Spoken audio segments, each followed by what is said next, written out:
Todos foram crendo em Deus à sua maneira, de acordo com a sua fé, de acordo com aquilo que entendeu, mas crendo em Deus, não na placa.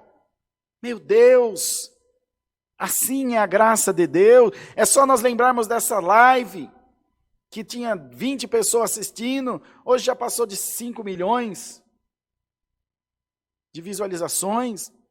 É uma semente também, é um trabalho, eu falo direto aos irmãos.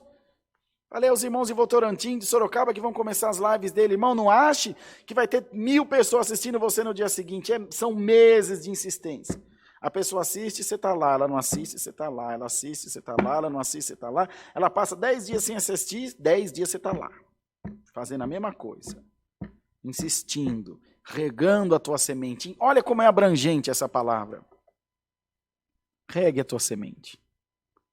E o Senhor te diz: eu darei o crescimento.